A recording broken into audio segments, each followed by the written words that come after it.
اپنا حال یہ ہے کہ میلاد کے جلوس کے اندر ہزاروں بندہ ہوتا ہے، اور جیسے ہی ظہر کی نماز کا وقت ہوتا ہے 99% لوگ اپنے گھروں کو لنگر اور نیاز لے کے چلے جاتے ہیں، مسجد میں 1% لوگ بھی مشکل سے جاتے ہیں، اور تھوڑی دیر پہلے لگ رہا ہوتا ہے کہ اس وقت دنیا میں اگر سب سے بڑے عاشقان رسول ہیں تو وہ اس مجمع کے اندر موجود ہیں۔ دوسری طرف 10 محرم کے جلوس کے اندر لگ رہا ہوتا ہے کہ آج اگر کوئی بھی یزید سامنے آئے گا وہ بچے گا نہیں، کیونکہ یہ عاشقان حسین نکلے ہوئے ہیں۔ اور جیسے ہی ظہر اور عصر کی نماز کا وقت ہوتا ہے اور وہ ان جلوسوں کے دوران ظہرین کی نماز پڑھاتے ہیں نا، تو 99% لوگ سائڈ پہ ہو جاتے ہیں، ساڑھے کپڑے پلید نے، پلید دو کپڑے پلید نے، مسلمان اور کپڑے پلید، اور چند لوگ آپ کو نماز پڑھتے ہوئے نظر آئیں گے۔ یہ پریکٹیکلی مسلمانوں کی حالت ہے، اور ان مسلمانوں کو قرآن کو آگ لگانے کے اوپر غصہ آ جاتا ہے۔ بہت اچھی بات ہے، لیکن قرآن کو آگ تو آپ لوگوں نے پریکٹیکلی لگا دی ہوئی ہے، قرآن کی کسی بات کے اوپر عمل نہیں کر رہے۔ یہ قرآن کا حکم تھا نا، سورہ روم آیت نمبر 31، وَأَقِيمُوا الصَّلَاةَ وَلَا تَكُونُوا مِنَ الْمُشْرِكِينَ، دیکھنا نماز کو قائم کرنا، مشرک نہ ہو جانا۔ قرآن کو آگ تو مسلمانوں نے لگائی ہوئی ہے۔ قرآن چیخ چیخ کے کہہ رہا ہے کہ جو نماز نہیں پڑھتا وہ پاکستان کے شناختی کارڈ میں مسلمان ہے، اللہ کے ہاں وہ مسلمان نہیں ہے۔ صحیح مسلم میں یہ حدیث لکھی رہ گئی 246 کہ بندے کے کفر اور ایمان، شرک اور اسلام کے درمیان فرق ہی نماز ہے۔ یہ حدیث مسلم میں ہی لکھی رہ گئی کہ ابن مسعود رضی اللہ تعالیٰ عنہ کہتے ہیں کہ جماعت کے ساتھ نماز پڑھنا یہ سنت خدا ہے، یہ تمہارے نبی کی وہ سنت ہے جو اللہ نے انہیں عطا کی، اگر اسے چھوڑ دو گے تو برباد ہو جاؤ گے۔ رسول اللہ کے زمانے میں اگر کوئی بیمار بھی ہوتا اور 2 بندوں کے سہارے مسجد میں آ کے نماز پڑھ سکتا تو اس کی کوشش ہوتی کہ میں مسجد میں جماعت سے نماز پڑھوں، کہیں مجھے منافق نہ شمار کر لیا جائے۔ جماعت چھوڑنے پر رسول اللہ کے زمانے میں سمجھا جاتا تھا صلی اللہ علیہ وآلہ وسلم کہ بندہ منافق ہے۔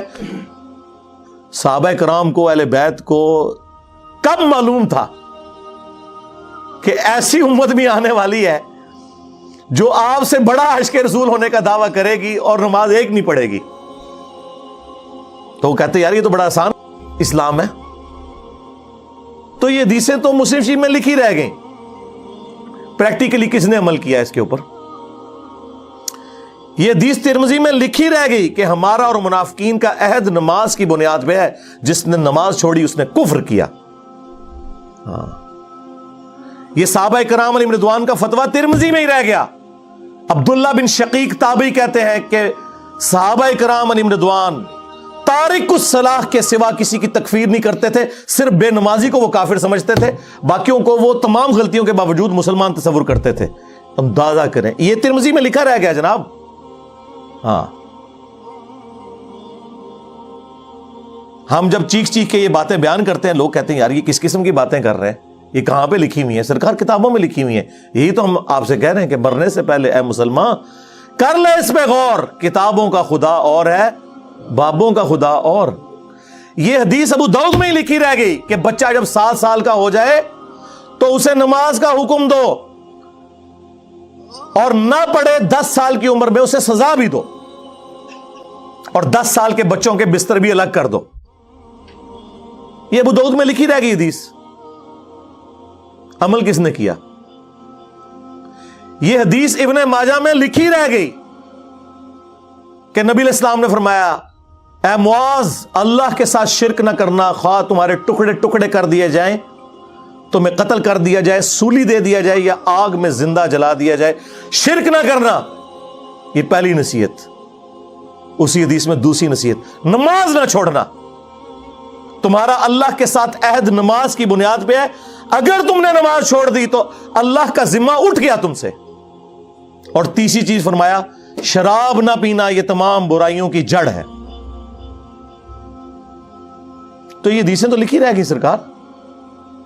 یہ حدیث مسند احمد میں ہی لکھی رہ گئی کہ نبی علیہ السلام نے فرمایا کہ نماز قیامت کے دن نمازی کے لیے دلیل، نجات اور نور ہوگی، اور جو نماز نہیں پڑھتا قیامت کے دن نہ اس کے لیے کوئی دلیل ہوگی اللہ کے حضور بچنے کی، نہ نجات اور نہ کوئی روشنی، نور جو پولیس رات سے گزرنے کے لیے قرآن میں آیا نا، وہ نور۔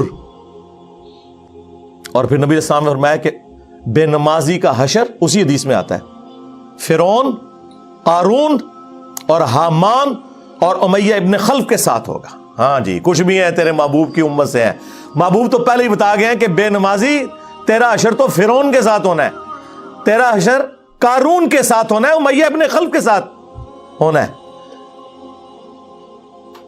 اور یہ تو میں آپ کو صرف ایک بات کر رہا ہوں، اب اگر میں قرآن کی توحید بیان کرنا شروع کروں تو قرآن کے پہلے صفحے کا ٹیسٹ دنیا کے کروڑوں مسلمان پاس نہیں کر سکتے۔ ایاک نعبد و ایاک نستعین، یہ قرآن میں ہی لکھا رہے گا۔ ماشاءاللہ فجر کی نماز میں یہ پڑھ کے نکلتا ہے، اور مسجد کے ساتھ جو دربار ہے ریگولرلی حاضری دے کے اس بابے سے بھی مانگ کے گھر آتا ہے۔